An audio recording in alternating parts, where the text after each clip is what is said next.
Sí, en busca de acuerdos con la oposición, el presidente Sebastián Piñera va a mantener una serie de reuniones con timoneles de la ex nueva mayoría, entre ellos Fuad Chahín, en representación de la democracia cristiana, quien ha cuestionado algunos proyectos emblemas del Ejecutivo, por ejemplo, la reforma a las pensiones o admisión justa. Vamos a profundizar en esto.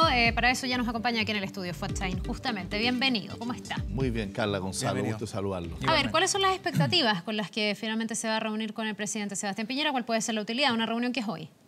Bueno, lo primero es que vamos de buena fe, esperamos que esto no sea una operación comunicacional, sino que efectivamente marque un antes y un después en la relación entre el gobierno y la oposición.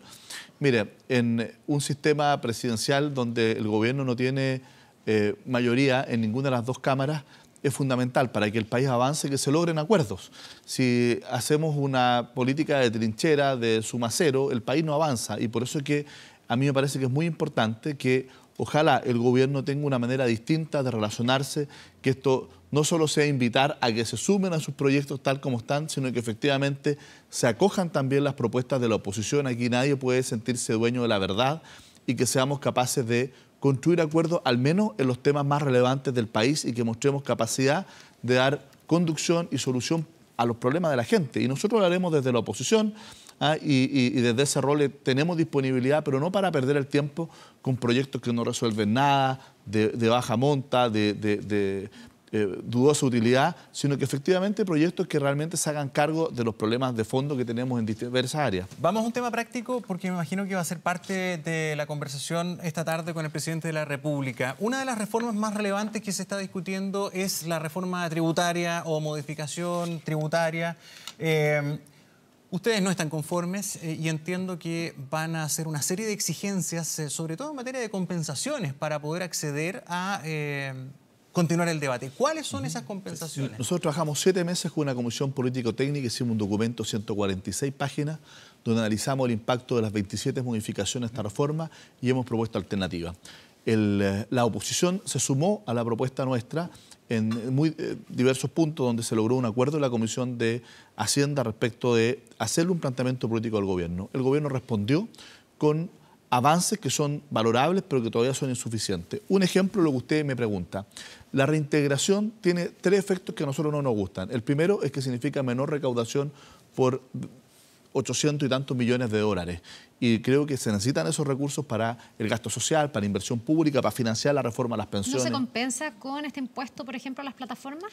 No, que ha sido uno de los aspectos donde el gobierno se ha abierto a subir incluso el gravamen. Sí, eso solo compensa al orden de los 275 millones de dólares, tanto el impuesto verde, que lo aplaudimos, me parece que está bien, el que contamina paga, y que ojalá generemos incentivos a que no tengamos industrias contaminantes, y el tema de las plataformas, que lo paga la clase media, que a mí me parece que, aunque no sea popular decirlo, va en el sentido correcto, porque como todo el mundo va para allá, si no grabamos este tipo de transacciones de las plataformas electrónicas, el día de mañana vamos a tener un severo problema de recaudación y además de desigualdad ante la ley.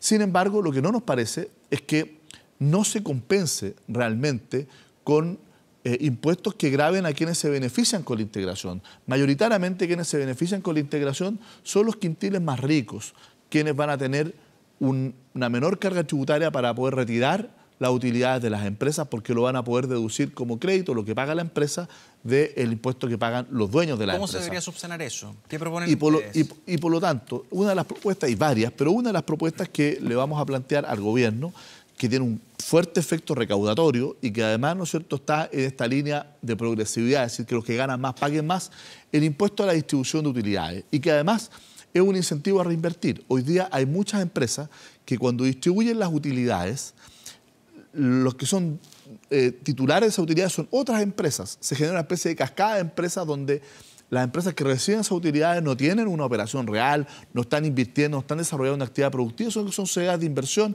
que al final se consume la plata, nunca la utilidad paga el impuesto, porque nunca la recibe la persona, el dueño del capital. Nosotros creemos que ahí, por ejemplo, para poder evitar esa fórmula donde la distribución de dividendos termina no pagando el impuesto que corresponde, debiera gravarse con 1 o con 2 puntos. Eso tiene un impacto en la recaudación enorme, y de alguna manera lo que hace es justamente gravar a quienes ganan más y a quienes además tienen la posibilidad de tener sistemas de planificación tributaria sofisticados para en definitiva no pagar esos impuestos. ¿Ustedes tienen algún planteamiento respecto a lo que ha informado el Instituto de Finanzas Públicas, esto de manifestar una preocupación en torno a la simplificación tributaria para las pymes? El instituto dice, la simplificación en las contabilidades, si bien es algo muy deseable, lo que va a provocar es que va a mermar los ingresos municipales y va a impactar directamente en el cálculo de patentes, que son buena parte de los ingresos de los municipios. ¿Cómo ven ustedes esta situación? Mira, tiene que ver con uno de los temas relevantes de la reforma. Lo primero es que nosotros estamos absolutamente convencidos de que esta reforma tiene que tener un impacto pro crecimiento. Proinversión es uno de los déficits que tiene, sobre todo focalizado en las pymes. Y nosotros creemos que el régimen simplificado, el artículo 14 ter, tiene que ampliarse a aquellas empresas que facturan del orden de los 75.000 UF. ¿Por qué? Y difundirlo mucho más, porque queremos llegar a todas las empresas de menor tamaño que no pueden tener la posibilidad de tener asesoría especializada, de contadores, auditores, de abogados que le permitan hacer planificación tributaria, etcétera. Por lo tanto, el régimen simplificado. Y por otro lado, hemos propuesto más recursos para la región y para las comunas, resolviendo, por ejemplo, el tema de los patentes, digamos las cosas como son. Las grandes empresas pagan patentes donde tienen su casa matriz, no donde desarrollan su actividad económica. Eso tiene que resolverse. Creemos que se tiene que explicar mucho mejor y aumentar este impuesto del 1% que ha propuesto el gobierno de las empresas en las regiones. Otro tema que a mí me parece que hay que resolver definitivamente. Ustedes saben que las empresas forestales no pagan contribuciones y por lo tanto en la región de la Araucanía, en la región del Biobío, un pequeño campesino de INDAP, que no sea mapuche, la tierra indígena tampoco paga, que tiene 20 hectáreas, que tiene 18 hectáreas, sí paga contribuciones y al lado tiene una forestal que tiene 3.000 hectáreas y que no paga. Hay comunas en Chile que tienen sobre el 98% de su territorio con plantaciones forestales. ¿Por qué? No paguen contribuciones. Ahí tenemos recursos para las comunas más pobres, para que puedan invertir en camino, en agua potable. Eso es justicia tributaria también para las comunas. Y al contrario, Sensu, aliviémosle la carga a la clase media. Y nosotros hemos planteado, por ejemplo, el disminuir las contribuciones de las viviendas que habitan los adultos mayores de clase media, ¿ya? La gente que no paga contribuciones, pero aquellos que pagan contribuciones, que son adultos mayores de una clase media empobrecida, creo yo que lo podemos aliviar. Entonces, esas son algunas de las propuestas, de las compensaciones que hemos planteado y también de cierto alivio a personas que sienten efectivamente que tienen que hacer un esfuerzo enorme, pagan una especie de arriendo al fisco por su vivienda, mientras imagínense las forestales que tienen millones y millones de hectáreas no pagan contribuciones. Todos los que pagan contribuciones piensan eso, más allá de si tienen los recursos o no. Sí, pero a mí me parece que a los adultos mayores al menos debiéramos darle una señal. Ahí hay un grupo mucho más sensible y que puede empobrecerse también a raíz de eso. Reforma tributaria debe ser uno de los temas que seguramente van a tocar, porque estas son reuniones sin temas preestablecidos, digamos. Se van a ir ahí conociendo, no sé si van a llegar a pormenorizar a este nivel. Pero me imagino que uno de los temas que va a estar presente va a ser el control preventivo de identidad, con la posibilidad de que esto se pueda rebajar de 14 años hacia arriba. ¿Cuál es la disposición que tienen ustedes? Hoy día en el diario La Tercera viene una minuta que repartió el gobierno para intentar demostrar que en una situación anterior donde se discutió esto en el gobierno de Michelle Bachelet, hubo parlamentarios que hoy día están en contra, que estuvieron a favor o que al menos no tuvieron reparos en cuanto a la edad con la que se aplica este control preventivo de identidad. Se nombra, por ejemplo, a Daniel Farcas del PPD, a Gabriel Silver de su partido, se nombra al senador Pizarro de su partido como personas que en ese momento no tuvieron problema y hoy día sí estarían teniendo reparos, en una lógica de decir que aquí hay un torpedeo a lo que está haciendo el gobierno. ¿Cuál es su opinión, Fuad? Porque usted en este mismo diario dice que usted nunca estuvo de acuerdo, pero no sé si percibe que hay parlamentarios que han cambiado su postura, dependiendo de quién gobierna. Lo primero, esto fue en el marco de un proyecto mucho más ambicioso que era la Agenda Corta Antidelincuencia, que establecía aumento de pena, más facultades para las policías desde el punto de vista investigativo, que establecía, por ejemplo, restricciones respecto de la libertad para quienes presentaban un recurso de apelación cuando se trataba de determinados delitos. Un conjunto de temas que respecto de la apelación, respecto por ejemplo, de ilegalidad de la detención, que restringía las facultades de los jueces también para poder disminuir las penas, tratándose de delitos de mayor gravedad. Por lo tanto, era una agenda mucho más integral. En la Comisión de Seguridad Ciudadana, efectivamente, parlamentarios, incluso de la entonces nueva mayoría, presentaban una indicación que establecía el control preventivo de identidad sin distinguir en la edad. Y además, ¿no es cierto?, lo hacía con la posibilidad de lo que se llama el cacheo, que es el control de la revisión de vestimentas, de las pertenencias.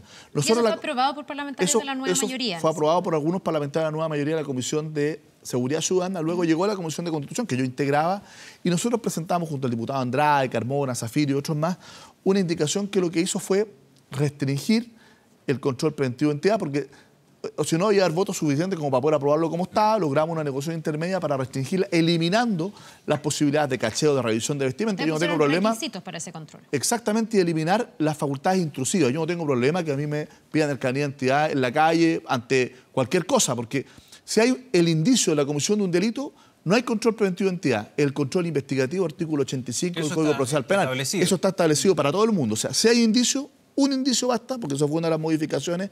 Antes el código decía indicios y tenía que haber más de uno. Hoy día dice indicio. Por lo tanto, basta que con un indicio se pueda hacer control de identidad, no preventivo, investigativo. Pero el control preventivo no requiere ningún indicio. Pero como es tan amplio, lo que nosotros dijimos no puede ser tan intrusivo. Y eso lo restringimos en la Comisión de Constitución. ¿Y ustedes le pusieron edad? En ese momento no le pusimos edad. Sin embargo, o sea, ¿y no había problema para que esto aplicara a personas entre 14 y 18 años, por ejemplo? En ese momento, el acuerdo político, recordemos que este era un acuerdo, si no se iba a aprobar tal como estaba, o sea, con cacheo para todo el mundo, llegamos a esta solución intermedia. Luego el debate en la sala, y como fue a comisión mixta, logramos que, en definitiva, otra de las discusiones que tienen que ver con la edad, en esa nueva etapa legislativa, y nosotros, y particularmente yo voté a favor, de eliminar efectivamente a los menores de edad. Y por lo tanto, esa es la historia de lo que ocurrió en ese momento. ¿Qué es lo que quiere hacer el gobierno hoy día? Quiere reponerlo para los menores de edad, con facultades intrusivas, con la posibilidad de revisión de vestimenta. Y yo quiero decir con mucha claridad por qué no nos gusta esto. No solo porque hay una vulneración de derechos, sino que además porque es inútil. Esto no sirve.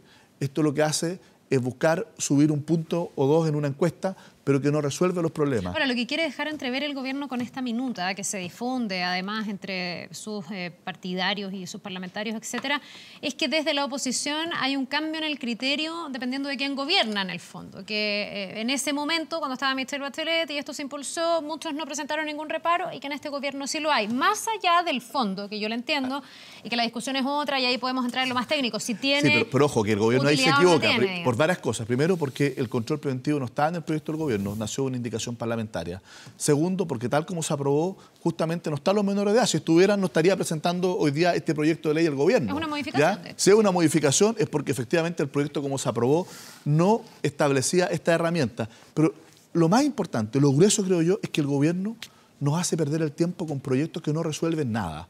¿Alguien cree que este proyecto va a resolver los problemas de seguridad ciudadana? ¿Usted cree que hay gente que no lo cree? Porque lo pregunto a raíz de las encuestas, o por qué salta este proyecto. El propio gobierno ha reconocido que este es un tema que la gente respalda, que el tema de la delincuencia está primero en todas las encuestas y que de ahí proviene el introducir pero algo que no estamos de acuerdo con que el tema de la delincuencia tenemos que enfrentarlo, pero con medidas que resuelvan los problemas. Este es el populismo de la encuestitis, donde sacamos proyectos de como un conejo o un sombrero para tratar de enfrentar las encuestas, pero que no abordan el tema. Nosotros, por ejemplo, tenemos un proyecto que lo que hace es aumentar las penas y mejorar las herramientas para desbaratar a las bandas de adultos que lo que hacen es justamente reclutar a los niños como verdaderos soldados para la comisión de delitos, a la narcodelincuencia. Ahí nos tenemos que enfrentar. Tenemos que ocuparnos en serio también de por qué estos niños son presas fáciles de estas bandas. ¿Por qué? Porque son desertores escolares, por qué no tenemos una red de protección para los niños vulnerables,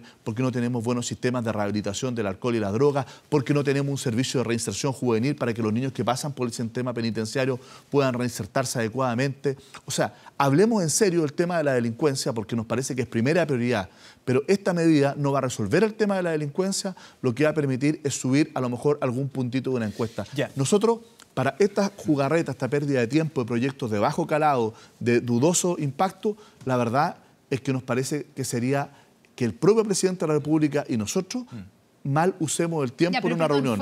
Hablemos de los temas de fondo. Cuando el presidente hoy día les plantea esto, es un no rotundo. No, rotundo. Hablemos en serio del tema de seguridad ciudadana con respuestas que realmente resuelvan el problema y le vamos a llevar propuestas que van a la médula y no a lo accesorio. ¿Lo del control preventivo no? No. Ya. ¿Admisión justa? Bueno, esos son los dos proyectos emblemáticos de esta lógica. Miren, ¿cuáles son los desafíos que hoy día tenemos en materia de educación como país? la calidad. Yo creo que se ganó la batalla de la gratuidad, pero no hemos enfrentado el tema de la calidad de la educación.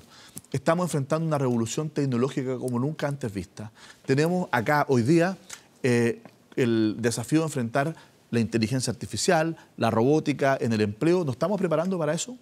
Estamos preparándonos desde el punto de vista de la formación de nuestros profesores, desde el punto de vista de las metodologías de enseñanza, de las habilidades que tenemos que incentivar en los jóvenes para esta nueva revolución tecnológica. ¿Vamos a llegar a la vanguardia del futuro o vamos a quedar a la retaguardia? Todas las respuestas ahí, Fuad, son no, y ahí hay culpas o responsabilidades compartidas. Pero la pregunta, para ir a lo que hoy día está, a mí también, en el fondo, antes y ahora, me hubiese encantado que los temas en educación fueran los que realmente van a tener una incidencia en la calidad, en la formación y en cómo juntamos además educación con desarrollo productivo del país. Pero bueno, ya que nadie ha abordado tan en detalle eso, incluso en el marco de una mega reforma educacional, uno se pregunta qué va a pasar con este proyecto y cuál va a ser la disposición de ponerse de acuerdo o no, de definitivamente dejar las cosas como están con el sistema de admisión escolar o abrirse a cambiar algún tipo de criterio o modificación, porque ya estamos en esta discusión. Nosotros desde la democracia cristiana le vamos a invitar al gobierno a que discutamos estos temas.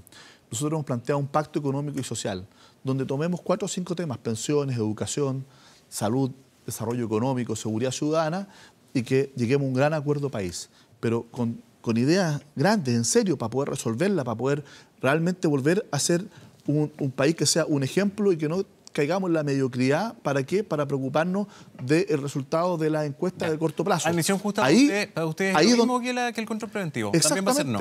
A nosotros nos parece que estos proyectos solo distraen la atención de lo importante. Nosotros tenemos total disposición para los temas importantes, los temas de pensiones, de calidad de la educación, a hacer una agenda que nos permita llegar a consensos y acuerdos mínimos por el bien del país. En todo lo demás podemos discrepar, pero no perdamos el tiempo, insisto, en proyectos que no resuelven ni un problema y que más bien lo que hacen es generar una disputa comunicacional intrascendente. Pero en los encuentros, en las cosas que sí hay coincidencia y en las que se puede avanzar, ¿qué le ha parecido los últimos planteamientos respecto a las modificaciones en pensiones que ha propuesto el presidente Piñera, por ejemplo, en la implementación de este seguro que va a poder hacer una compensación y poder garantizar un mínimo?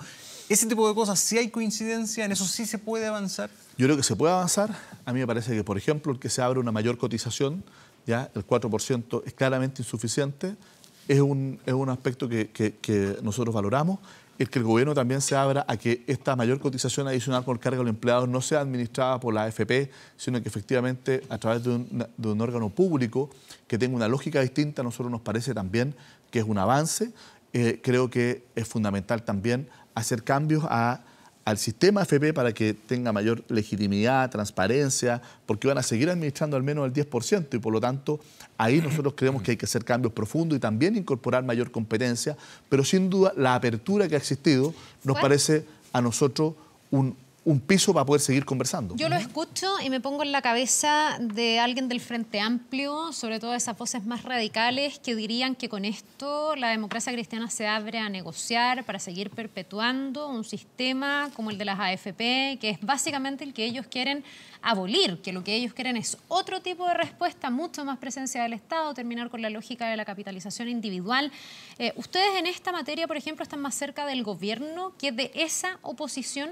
Ustedes son una oposición distinta. ¿No ven también que esto abre el riesgo de que, como vimos recién además en todo el escándalo, en tuerto este de la elección de la Cámara, haya quienes digan que ustedes en el fondo, voy a usar algo que se ha escuchado, no que necesariamente comparto, se venden o son como la bisagra útil para que el gobierno avance en sus proyectos? Nosotros somos una oposición de diálogo. A nosotros todos los proyectos, la DC, una oposición con vocación de diálogo, todos los proyectos los vamos a enfrentar con un solo prisma: es bueno o es malo para Chile. Y en esto hay que hacer concesiones. Nosotros hemos planteado un sistema mixto, ¿ya?, para poder, que son los que funcionan en el mundo. Si el sistema de reparto puro es un fracaso y el capitalización individual también puro es un fracaso. Tenemos que tener un sistema mixto de financiamiento tripartito con una lógica de seguridad social. Ahora, la pregunta que uno se hace: si es que nosotros nos quedamos en los maximalismos o todo o nada, lo que va a ocurrir es que vamos a continuar con el sistema tal como está, que es un verdadero crimen social. Y por lo tanto, ¿qué es lo que nos desafía a la gente hoy día? Bueno, avancemos, vamos resolviendo los problemas. Y eso significa, ¿no es cierto?, en democracia, donde hay un gobierno que tiene la iniciativa y una oposición que tiene mayoría en el Congreso, sentarnos y buscar puntos de encuentro. Aunque desde la oposición más extrema, más a la izquierda, los vean ustedes casi como unos traidores. Pero es que la verdad es que somos distintos. A mí la verdad es que lo que pueda decir algunas personas, porque yo creo que el Frente Amplio no es una sola cosa, son muchas cosas, ¿no es cierto? Pero igual le hicieron un guapo que los puso en jaque en la elección de la mesa. Yo creo que los grandes derrotados fueron justamente las posiciones más extremas del Frente Amplio, aquellos que no cumplieron el acuerdo, ¿ya? Aquellos que quisieron que esto se cayera definitivamente fueron los grandes derrotados. Al final primó la sensatez y creo que eso es muy importante. Mire, mayor coordinación desde la oposición, la mayor unidad que sea posible, pero también la diversidad tiene que expresarse, porque no somos lo mismo. Si fuéramos lo mismo que el Frente Amplio, que el Partido Comunista, uno de los dos no tendría la razón de ser. Ya somos distintos. Ahora, ¿tenemos puntos de encuentro? Sí, por cierto, y tenemos diferencias, tratemos de conversarlas, de coordinarnos, pero al final del día cada uno tiene que votar de acuerdo a sus convicciones. Mire, a nosotros nos mueve el bien común del país. Creo que la principal amenaza que tiene Chile es el populismo, los populismos de izquierda o de derecha. Y los populismos siempre se aprovechan de la incapacidad de las fuerzas democráticas de poder resolver los problemas. Cuando los problemas se acumulan y no somos capaces de resolverlos, campea el populismo, que lo que plantea son soluciones mágicas, fácil, crecimiento sin esfuerzo y en definitiva, eso fue lo que permitió la llegada de Chávez en su momento en Venezuela, ahora la llegada de Bolsonaro en Brasil. Eso no es casualidad, es porque los países no fueron capaces de abordar a tiempo el tema de la corrupción, de la delincuencia, de la pobreza, y al final la gente termina encandilándose con estos populistas, caudillos. O de la economía y las oportunidades, que a veces hay algunos que lo dejan de lado y es un tema importante también. Por que cierto, haya trabajo, si no hay economía, si no hay desarrollo, si no hay crecimiento, si no se mejoran los salarios, si no hay progreso, bueno, los países no pueden progresar. Entonces, nosotros queremos ser un dique y una alternativa al populismo, pero para eso no basta con decirlo, no basta con hablar de las diferencias de principios que tenemos con los populismos y con los dictadores o caudillos, sino que tenemos que demostrar las fuerzas democráticas que desde nuestras diferencias podemos ponernos de acuerdo para resolver los problemas y que la gente sienta que en la democracia también se pueden construir respuestas a sus problemas. Bien, pues Fuad Chahín, muchísimas gracias. Nos quedamos bien atentos a esa reunión con el mandatario, que al menos se vio esta entrevista, sabe que hay 2 no rotundos esta tarde. Así que vamos a ver cuánto predispone eso a los acuerdos o no. Muchas gracias. Gracias. Muchas gracias. Buen día. Que le vaya muy bien.